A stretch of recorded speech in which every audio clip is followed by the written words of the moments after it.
तो संजीदगी से अदम करते हैं कि भारत को एक मुक्तदर समाजवादी गैर मजहबी यह काम कर रही है तो यह सरकार ने सब परेशान कर दिया। ना जमींदार छोड़ो, ना व्यापारी छोड़ो, ना मजदूर छोड़ा, कोई आदमी ऐसा ना जाए ना छोड़ दो। हर आदमी तंग परेशान कर रखा है। लास्ट में मजदूर किसान पे भी आगो। और नेता यहाँ पे आए। मैं यहाँ बतौर किसान आया हूँ। मेरे बाप दादा किसान थे, मैं किसान हूँ। एमएसपी पे कानून नहीं लागू होगा तब तक ये आंदोलन हमारा जारी रहेगा। और यहाँ सुनेड़ा बॉर्डर पे जो आंदोलन चल रहा है, इसके अध्यक्ष हैं हमारे मौलाना अरशद साहब। इन्होंने अभी आह्वान किया कि 7 तारीख को यहाँ बहुत बड़ी महापंचायत का आयोजन किया जा रहा है 10 बजे ठीक। चैनल को सब्सक्राइब कीजिए और बेल आइकन को प्रेस करना ना भूलिएगा। फसल की है ये लड़ाई, फसल की है। और सही मायने में पूछेगा तो ये लड़ाई अब अकल की भी है, क्योंकि जहां भाजपा सरकार लगातार सवाल खड़े कर रही है कि बॉर्डरों पर किसान नहीं बल्कि कांग्रेस के बरगलाए लोग बैठे हैं और लगातार मेवात के किसान भी धरना दे रहे हैं। ऐसे में बड़ा जरूरी हो जाता है कि राकेश टिकैत की आंख से आंसू निकलता है। मेवात से किसान चल के जाते हैं, लेकिन अभी सरकार का क्या स्टैंड है और उसको लेकर के किसानों की क्या तैयारियां हैं, भारत टीवी आपको दिखाने की कोशिश करेगा। मेवात में हम मौजूद हैं, सुनेड़ा बॉर्डर पे मौजूद हैं।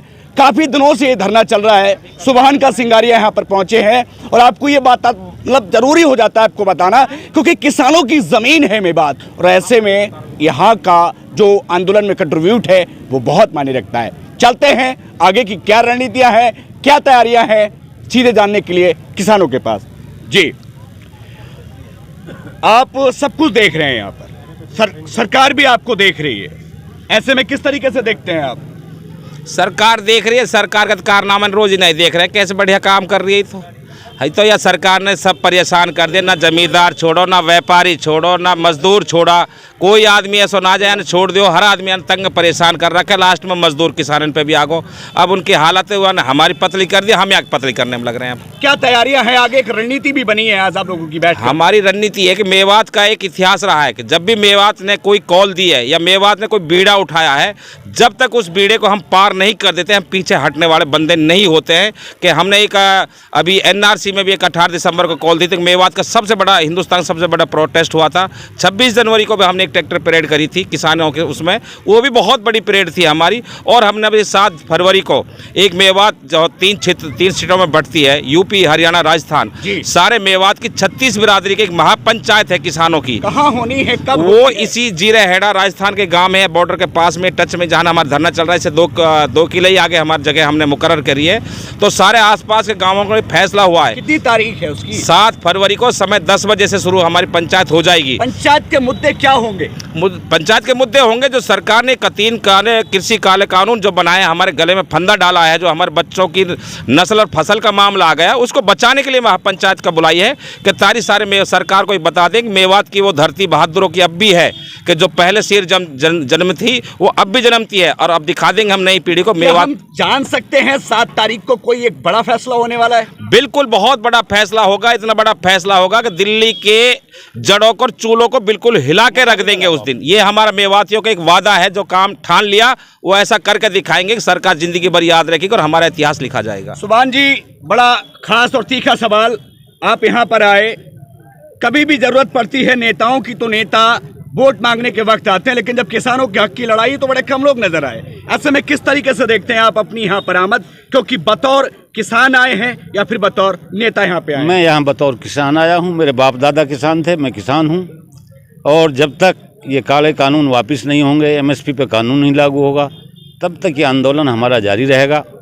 और यहाँ सुनेड़ा बॉर्डर पे जो आंदोलन चल रहा है, इसके अध्यक्ष हैं हमारे मौलाना अरशद साहब। इन्होंने अभी आह्वान किया कि 7 तारीख को यहाँ बहुत बड़ी महापंचायत का आयोजन किया जा रहा है 10 बजे ठीक। आप इनवाइट हैं उसमें बहुत बड़े बड़े फैसले लिए जाएंगे इस आंदोलन को मजबूत करने के लिए। और ये आंदोलन हमारा इतना मजबूत होगा। चलिए, नाम क्या है आपका? नाम बताइए। मेरा नाम रौबदीन है। काफी दिनों से आप यहाँ बॉर्डर पर खिदमत कर रहे हैं। 7 तारीख को एक बड़ा फैसला होना है, किस तरीके से बोलेंगे? मेवात के आम लोगों से क्या बोलना चाहेंगे आप? हम ये कहना चाह रहे हैं कि जो हमारी 7 तारीख को महापंचायत होने वाली है जी। वो बहुत बड़ा, उसके अंदर हम जो ये हमारा धरना चल रहा है इसको मजबूत करने के लिए हमने 36 बिरादरी को यहाँ जमा किया है। उसके लिए हमको बहुत बड़े आगे के लिए हमको बहुत यहाँ के धरने के लिए बहुत कुछ करना है कि हमको इसे किस तरह चलाना है। लोग बाग जुड़ नहीं रहे, क्यों नहीं जुड़े, इसलिए हमने उस पंचायत को यहाँ रखा है। हमारे साथ समय सिंह है। समय सिंह जी, किस तरीके से देखते हैं पूरे कार्यक्रम को, पूरी व्यवस्थाओं को? 7 तारीख को बड़ा ऐलान कर दिया गया है, क्या जरूरत पड़ी इस बड़े ऐलान की?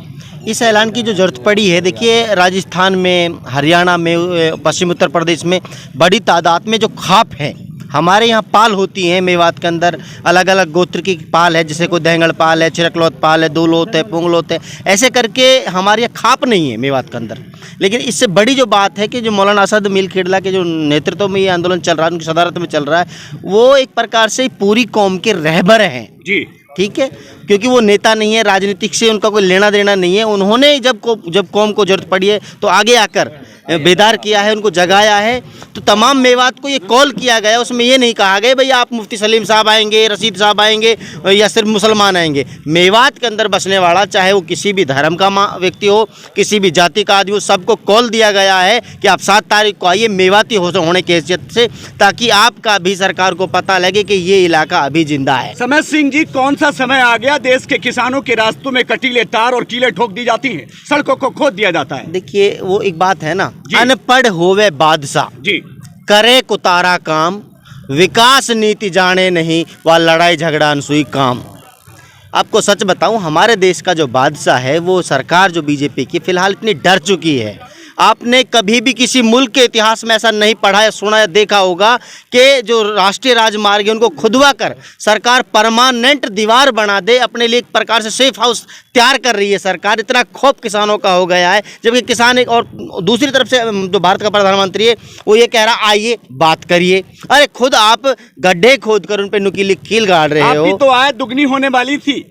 अरे भाई, दुगनी तो जहाँ तहाँ आए जो ही उबी ना रही, दुगनी तो जहाँ तहाँ जो ही उबी ना रही। सही बात तो ये है कि पिछले 1 साल में इन्होंने एक बात कही थी, नरेंद्र मोदी जी ने, जब कोरोना पीरियड चला, पहला भाषण था जी कि कोरोना हमारे लिए अवसर है जी। तो हम लोगों ने समझा था कि भारतीय जो आवाम है उसको कुछ मिलेगा, उनको अवसर मिलेगा, लेकिन उन्होंने कहा था कि बीजेपी के लिए अवसर है। उन्होंने तमाम जो सरकारी संस्थान है इस कोरोना पीरियड में तमाम सरकारी संस्थानों को बेचने का काम किया है। देखिए, सरकार से कोई अपील, कोई मैसेज सरकार से कुछ कहना चाहेंगे समय सिंह? क्योंकि समय कहीं ना कहीं अपनी दस्तक देता हुआ नजर आ रहा है। एक प्रकार से एक एपिसोड चलता था कि मैं समय हूँ, मैं सब जानता हूँ। मैं भी ये कह रहा हूँ कि सरकार की बदनीयतों को तो मैं भली भांति जानता हूँ। सरकार से एक अपील करना चाहते हैं कि अभी समय रहते जाग जाइए, क्योंकि ये जनता है, अभी ये जनता जाग चुकी है। बीते दिन गुमराही के मोदी जी अब दोहराने नहीं देंगे हम वो इतिहास तबाही। भाजपा नूहू के नेता कहते हैं कि किसान धरने पर नहीं है, वह कोई और बैठा है। ऐसा जो नेता है ना, वो नेता नहीं, वो चरण चाट नेता है। समझ रहे जी। नेता वो होता है यानी जो सीढ़ी दर सीढ़ी अपनी कौम को बढ़ाए जी, ठीक है, वो लीडर होता है। लेकिन ये है 7 मांग रहे हैं क्या? हम अपील करते हैं, मेवात के जितने भी नेता हैं उनको वक्त है अभी कि वक्त रहते आकर अपनी कौम में मिल जाएं, कौम के साथ खड़े हो जाएं, वरना ये वो कौम है जिसने बड़े बड़े राजनेताओं को नहीं बख्शा। तो आप तो नीति हैं, नेता थोड़े ही। तो देखिए, तस्वीर आपके सामने है। 7 तारीख को एक पंचायत होगी, और मैं आपको बता दूं, जब आप हरियाणा आते हैं, राजस्थान आते हैं और यूपी के पश्चिमी इलाकों में जाते हैं तो निश्चित ही आपको इन पंचायतों का रोल दिखता है, क्योंकि पंचायतों में फैसले होते हैं। और ये लड़ाई तो नस्ल और फसल की है। खैर, कुछ और भी अपडेट रहती है, अगर किसान आंदोलन से जुड़ी कोई खास खबर रहती है पहुंचेंगे आपके पास। लेकिन बड़ी जानकारी, 7 तारीख को मेवात के किसान एक बड़ा फैसला लेंगे।